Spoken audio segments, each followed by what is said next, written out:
አርዕስተ ዜና የአፈርና ውሃ ጥበቃ ዘመቻ የተካሄደባቸው አካባቢዎችን ማህበረሰቡ ተገቢውን ጥበቃ ሊያደርግለት ይገባል ተባለ።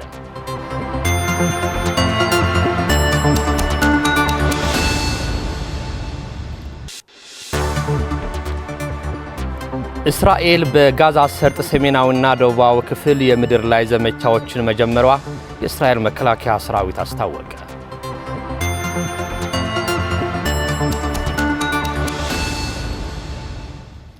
ሰላም ጤና ይስጥልኝ ተመልካቾች እንደምን አምሻችኋል። ዕለታዊ ዜና ይዘናል። ወደ ቀዳሚው ዜና የአፈርና ውሃ ጥበቃ ዘመቻ የተካሄደባቸው አካባቢዎችን ማህበረሰቡ ተገቢውን ጥበቃ ሊያደርግለት እንደሚገባ የትግራይ እርሻ ቢሮ አስገነዘበ። እየተካሄደ ባለው የአፈርና ውሃ ጥበቃ ዘመቻ እስካሁን በሰው ኃይል ተሳትፎ ሆነ በተሰሩ የተፈጥሮ ሀብት ጥበቃ ስራዎች ውጤታማ አፈጻጸም መኖሩን ቢሮው ገልጸዋል። የዮሐና ሌላይ ዘገባ ነው። ብርቱካን ጌታዬ በአሁኑ ዓመት በትግራይ ጊዜያዊ አስተዳደር ስር በሚገኙ አካባቢዎች ላይ ህብረተሰቡ እያካሄደ ያለው የአፈርና ውሃ ጥበቃ ስራ ዘመቻ በጥሩ ሁኔታ እየተሳለጠ መሆኑን የትግራይ ግብርናና ገጠር ልማት ቢሮ አስታውቋል። የቢሮው ኮሚኒኬሽን ጉዳዮች ዳይሬክቶሬት አቶ ሚካኤል ምሩጽ እንዳሉት ዘንድሮ እየተካሄደ ባለው የተፈጥሮ ሀብት ጥበቃ ዘመቻ ላይ ከ890 ሺህ በላይ ወገኖች እንዲሳተፉ እቅድ መያዙንና እስካሁን ደግሞ 65 በመቶ የሚሆኑ በዘመቻው መሳተፉን ጠቁመዋል። 32,000 ሄክታር መሬት በስተፈላልዩ ናይ አቃም ሐመድ ማይን ስትራክቸራት ክሽፍን የተሐሳብ ዝገበረ እንደ ክልል 62,000 ሄክታር መሬት በተለያዩ የአፈርና ውሃ ጥበቃ ስራዎች ለመሸፈን ነው ታሳቢ የተደረገው። 32,000 በፕሮጀክትና በፕሮግራሞች እንዲሁም የተረፈው 30,000 ሄክታር መሬት ደግሞ በነፃ የጉልበት ስራ ለመሸፈን ነው የታቀደው። ማህበረሰቡ አሁን በጣም አስቸጋሪ ሁኔታ ላይ ሆኖም ይህ የልማት አንድ አካል ነው ብሎ በራሱ ተነሳሽነት ባወጣው ፕሮግራም መሰረት የአፈርና ውሃ ጥበቃ ዘመቻ 67 በመቶ የሚሆነውን ጀምረናል። እንደ ክልል 896,000 ህዝብ በ20 ቀናት ውስጥ ስራውን እንዲያከናውን ነው ታሳቢ የተደረገው። እስካሁን ከ30,000 ሄክታር መሬት 14,000 ሄክታር መሬት የሚሆነውን ሸፍነናል። የተፈጥሮ ሀብትን ከመጠበቅ አኳያ እየተካሄደ ያለው የአፈርና ውሃ ጥበቃ ዘመቻ በትኩረት መስራት ወሳኝ መሆኑን የገለጹት አቶ ሚካኤል ምሩጽ በተለይ ደግሞ የአፈርና ውሃ ጥበቃ ዘመቻው ለእንስሳት ቀለብ የሚሆነውን ሳር ለማልማት ትኩረት ያደረገ ነውም ብለዋል። ንቀለብ እንስሳውን መሰረት እየራና ስራ ስለዝበልና ለእንስሳት ቀለብ እንዲሆን መሰረት ያደረገ ይሰራ ስላልን እንደ ሳር ያሉ እያለማን እንገኛለን። ስለዚህ የአሁኑ ዓመት የአፈርና ውሃ ጥበቃ ስራ አፈጻጸም በጥሩ ደረጃ ላይ ይገኛል። ይህ በተቀናጀ መልኩ የተሰራውን ስራ ተሞክሮ በመውሰድ አጠናክረን እየሰራን የምንገኘው።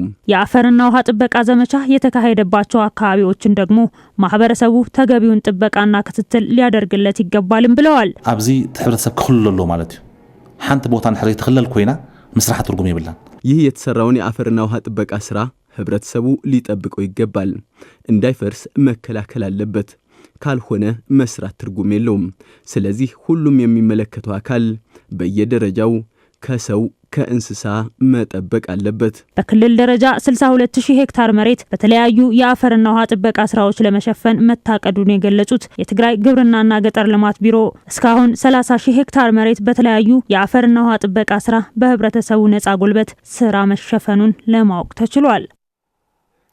በተባበሩት መንግስታት የህፃናት አድን ድርጅት ዩኒሴፍ በተገኘ ድጋፍ በጦርነቱ ውድመት ደርሶባቸው የነበሩ የሰለክለካ ጤና ተቋማት በመጠገን ለአገልግሎት ብቁ እንዲሆኑ ተደረገ። በትግራይ በተካሄደ ጄኖሳይዳዊ ጦርነት ውድመት ደርሶባቸው የነበሩ ተቋማት ጥገና ተደርጎላቸው አገልግሎት መስጠት በመጀመራቸው የአካባቢ ማህበረሰብ ችግርን ያቃለለ ነው ተብለዋል። ዘገባው የመለስ አባዲ ነው። ስለሺ ሐጎስ ያቀርበዋል። ትግራይ ላይ በተካሄደው ጄኖሳይዳዊ ጦርነት ውድመት ደርሶባቸው የነበሩ የሰለክለካ የመጀመሪያ ደረጃ ሆስፒታልና የከተማው ጤና ጣቢያ በዩኒሴፍ የበጎ አድራጎት ድርጅት ጥገና ተደርጎላቸው ለአገልግሎት ብቁ ሆነዋል።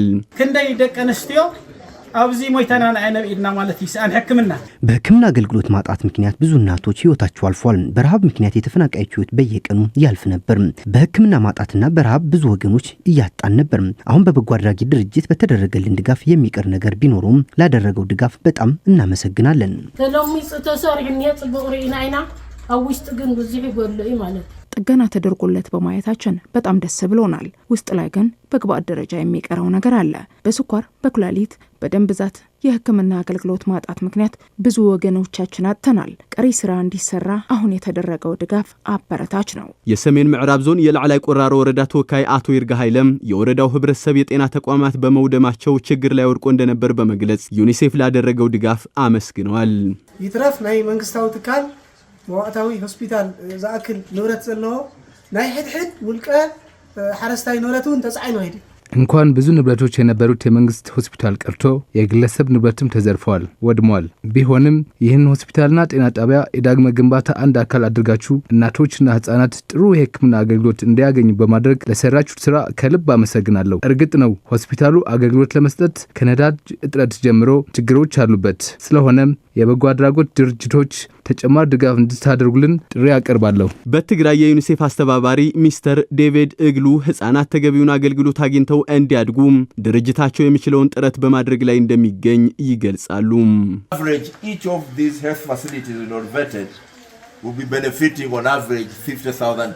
የጤና ተቋሙ በአማካኝ ለ50,000 ህዝብ አገልግሎት የሚሰጥ ነው። ተቋሙ አዲስ እንደተወለደ ጨቅላ ህፃን ሆኗል። የኔ ምክር አገልግሎቱ ተጠናክሮ እንዲቀጥል የዚህ አካባቢ ነዋሪዎች ጥረት ልታደርጉ ይገባል ነው።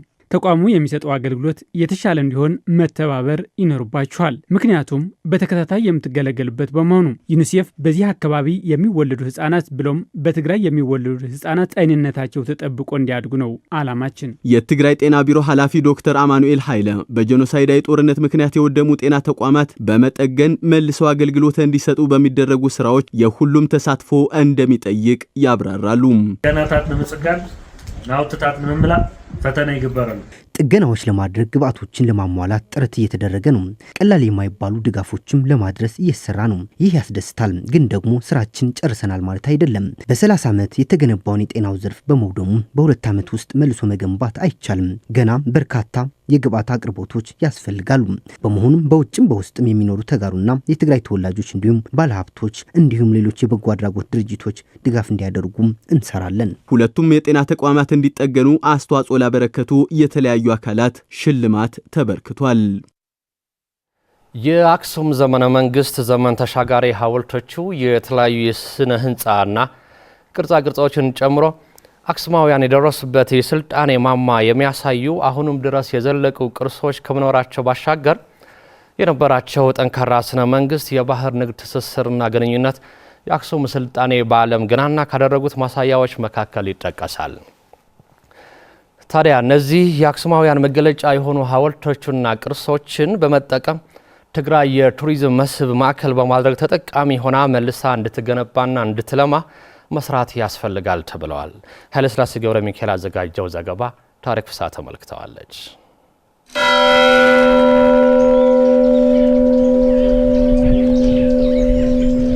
የስልጣኔ ማማዎቹ ጠበብት አክሱማውያን ዓለም ስለ ህንጻና የመንግስት መዋቅር በማታቀበት ሰዓት እነሱ ግን መንግስትን አቋቁመው በወርቅና ብር የተሰራ የራሳቸውን ሳንቲም በመፍጠር ይገዙ የነበሩ በዓለም ዘንድ ከነበሩ ስመገናና 4 መንግስታት መካከል ግንባር ቀደም ተጠቃሾች ናቸው።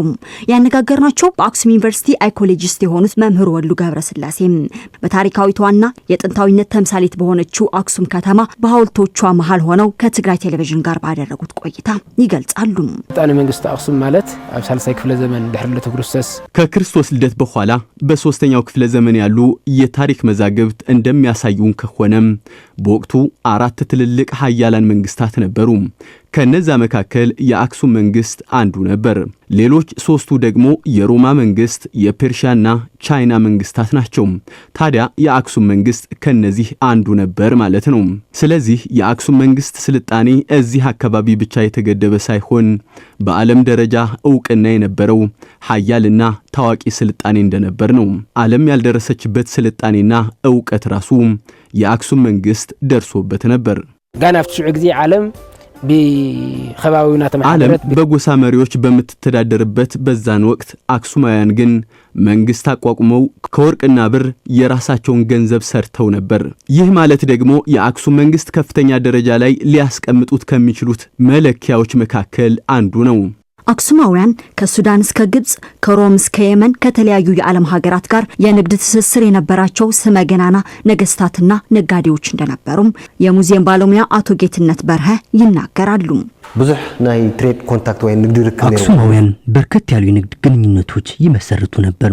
በዚህ ካርታ እንደምትመለከተው ከህንድ፣ ቻይና፣ ኢራን፣ ሮማን፣ ከግብጽ፣ ከሱዳን አካባቢ ከአረብ ሀገራትና ሌሎች የዓለም ሀገራት ጋር ትልቅ ንግዳዊ ግንኙነት ነበራቸው የአክሱማውያን ነገስታትና ነጋዴዎች። ታዲያ በዓለም ዘንድ ስመገናና የነበረው የአክሱማውያን ስልጣኔ በተለያዩ የውስጥና የውጭ ችግሮች መዳከሙ የታሪክ መዛግብቶች ያሳያሉ። ይህንን የአክሱማውያን ስልጣኔ መገለጫ የሆኑት ቅርሶችና ሐውልቶች ግን ዛሬም ድረስ አይን በሚስብ ቀልብ በሚገዛ መልኩ የሚታዩ ናቸው። ታዲያ እነዚህን ቅርሶችና ሐውልቶች የቱሪዝም መስህብ ናቸውና የሀገር ውስጥና የውጭ ዜጎች እንዲጎበኙት በማድረግ ትግራይ በቱሪዝም መስኩ ተጠቃሚ እንድትሆን ማድረግ እንደሚያስፈልግ በተደጋጋሚ የሚገለጽ ጉዳይ ነው። ጥገና የሚሹ ሐውልቶችና ቅርሶችም ጥገና እንዲደረግላቸው የሚመለከታቸው አካላት በሙሉ ትኩረት አድርገው ይሰሩበት ዘንድም ጥያቄ እየቀረበ ነው። ከላይ አስተያየታቸውን የሰጡን ባለሙያዎችም ይህንን ጥያቄ የሚጋሩ ሲሆን ትግራይ ካለችበት ችግር ወጥታ መልሳ እንድትገነባና እንድትለማ በአንድነት መስራትን ይሻል ብለውናል። በጣም ኃያል ዝነበረ መንግስቲ ከዳኸም ናይ ምድኻም ምልክት አርኢ አክሱማውያን የነበራቸው በዓለም ዘንድ ዕውቅና ያገኘ ስልጣኔ የኋላ ኋላ ግን በውስጣዊና ውጫዊ ችግሮች ምክንያት ሊዳከም ችሏል። ይሁን እንጂ የነበሩት የተገነቡት ቅርሶችና ሐውልቶች ዛሬም ድረስ አሉ።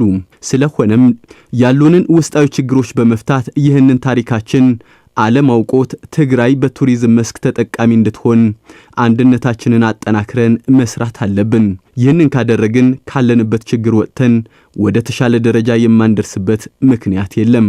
በጥንት ጊዜ ቅድመ 10 ዓመታት ሐዊሮም በጥንት ጊዜ በጋራ መንግስት መስርተው ስማቸው ከፍ ብሎ በዓለም ፊት እንዲጠራ ያደረጉት አክሱማውያን በአንድነት መስራታቸው ለከፍተኛ ውጤታማነት ከፍተኛ ድርሻ ነበረው።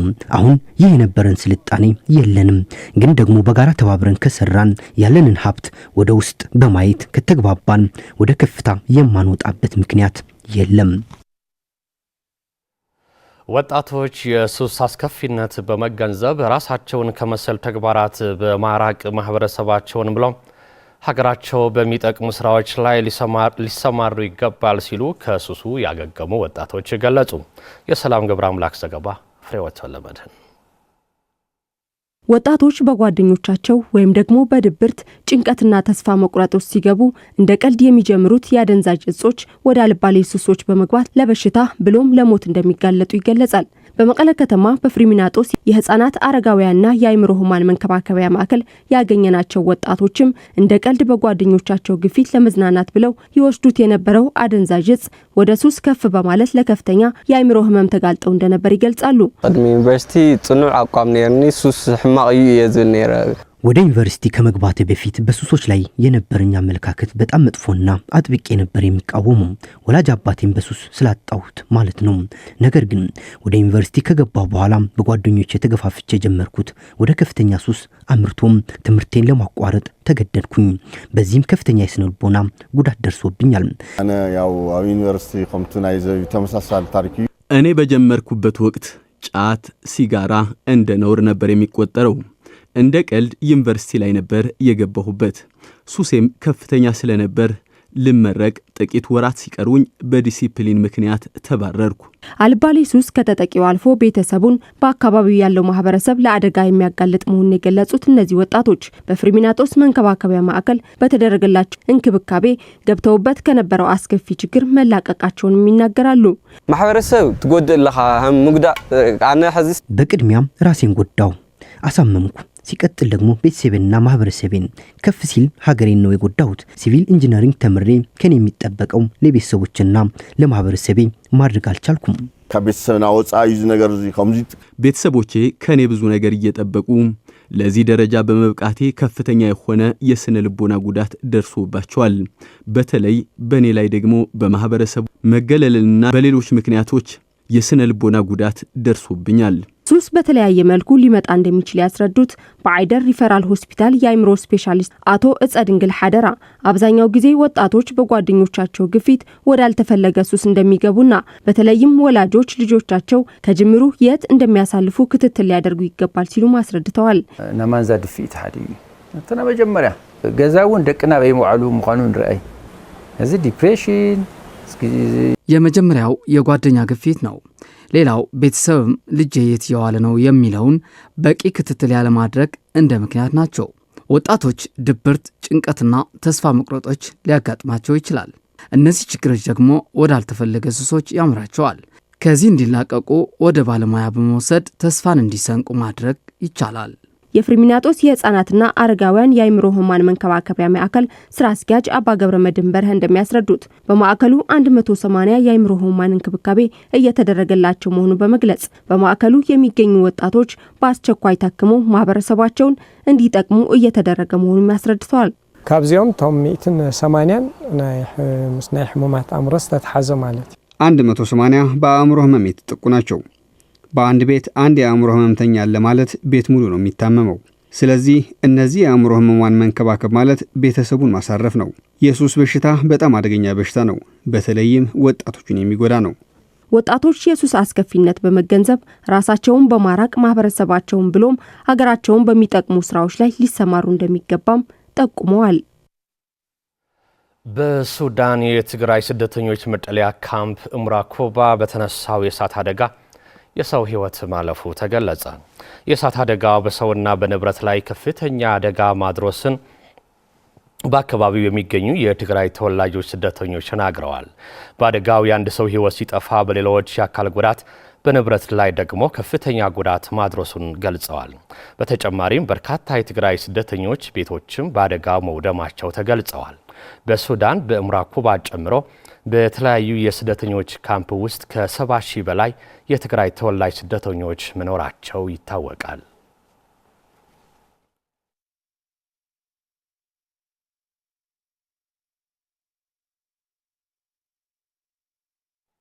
የውጭ ዜና። እስራኤል በጋዛ በርካታ ሰዎችን ከገደለው የአየር ጥቃት በኋላ የምድር ላይ ዘመቻዎችን መጀመሯ የእስራኤል መከላከያ ሰራዊት አስታወቀ። ቢቢሲ በሰሜናዊ ጋዛ የሚገኘው ቤት ሐኑን የተባለ ስፍራን ጨምሮ ሰራዊቱ እየተንቀሳቀሰ ባለባቸው አካባቢዎች ነዋሪዎች አካባቢውን እንዲለቁ ትዕዛዝ እየተሰጠ መሆኑ ዘግበዋል። የቢቢሲ ዘገባ መዓዛ መኮንን። እስራኤል በሐማስ በሚመራው የጤና ሚኒስቴር መረጃ መሰረት በሁለት ቀናት ውስጥ ከ430 በላይ ሰዎችን ከገደሉት ተከታታይ የአየር ጥቃቶች በኋላ ሰራዊቷ በጋዛ የምድር ላይ ዘመቻ መጀመሩን አስታውቋል። የእስራኤል መከላከያ ሰራዊት የጋዛ ሰርጥ ሰሜናዊና ደቡባዊ ክፍል በሚከፍለው የኔቲዛሪም ኮሪደር ወታደሮች መሰማራታቸውን ገልጿል። በጋዛ ላይ እንደ አዲስ መፈጸም የጀመረው ጥቃት ከጥር ወር ጀምሮ ሲተገበር የነበረ ደካማ ተኩስ አቁም ፍጻሜ ሆኗል ሲል ቢቢሲ ዘግቧል። ከዚህ ቀደም ብሎ የተባበሩት መንግስታት በዴር አልባላህ በሚገኘው ቅጥር ግቢ ውስጥ በተከሰተ ፍንዳታ አንድ ሰራተኛውን ጨምሮ 2 ሰዎች መገደላቸው አስታውቆ እንደነበረ በመጥቀስ የእስራኤል የውጭ ጉዳይ ሚኒስተር ይህንን ፍንዳታ በተመለከተ ምርመራ እንደሚያከናውን ቢገልጽም ለዚህ ጥቃት እስራኤል ተጠያቂ የመሆኗን ጉዳይ አስተባብሏል። የእስራኤል መከላከያ ሰራዊት በሰሜንና ደቡባዊ ጋዛ መካከል በከፊል የሚለይ ስፍራን ለመፍጠር ሲባል ወታደሮች ኢላማ ተኮር የምድር ላይ እንቅስቃሴዎች ማከናወን መጀመራቸውን ገልጿል። ቢቢሲ በሰሜናዊ ጋዛ የሚገኘው ቤት ሐኑን የተባለ ስፍራን ጨምሮ ሰራዊቱ እየተንቀሳቀሰ ባለባቸው አካባቢዎች ነዋሪዎች አካባቢውን እንዲለቁ ትዕዛዝ እየተሰጠ መሆኑን ተመላክቷል። ሰራዊቱ የጋዛ ነዋሪዎች የምድር ድንበር በሚገኝባቸው 3ቱም አቅጣጫዎች የሚገኝ ሰፊ አካባቢን ለቀው እንዲወጡ በርካታ ትዕዛዞችን አስተላልፏል ያለው ዘገባው ይህ እርምጃ በአጭር ጊዜ ውስጥ ግዙፉ የምድር ላይ ኦፕሬሽን ሊከናወን እንደሚችልም አመላክቷል። ይህ የልቀቁ ትዕዛዝ በጦርነቱ ምክንያት በተደጋጋሚ ተፈናቅለው ከተኩስ አቁሙ ወቅት ወደ መኖሪያቸው በተመለሱ አብዛኛዎቹ ፍልስጤማውያን ቤተሰቦች ላይ ፍርሃት ፈጥሯል።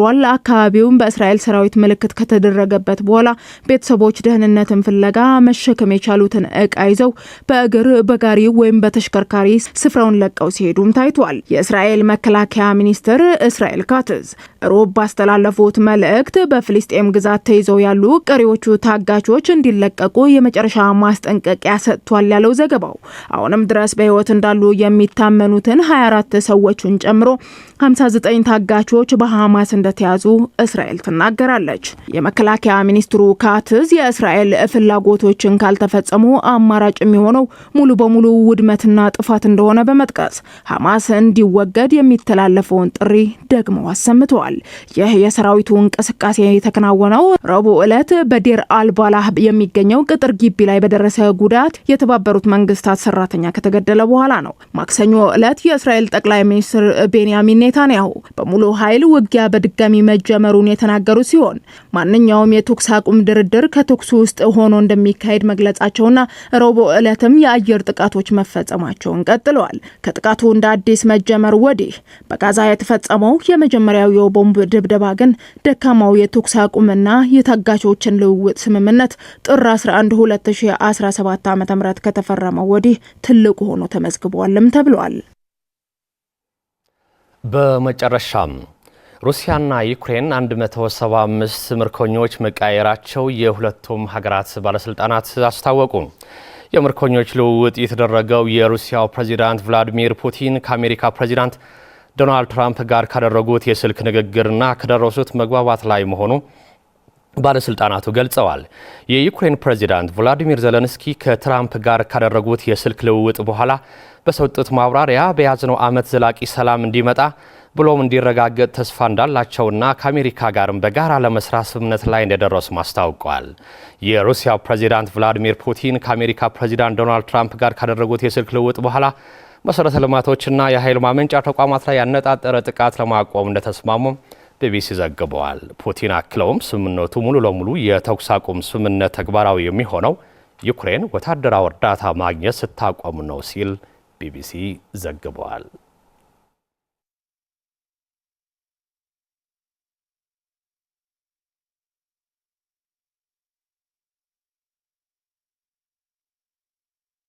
ተመልካቾች ከኛ ጋር ስለነበራችሁ እጅግ አድርገን እናመሰግናለን። የሰዓት ዜናዎችን በዚህ ፈጸምን። ቢያላችሁበት ጤና ይስጥልኝ።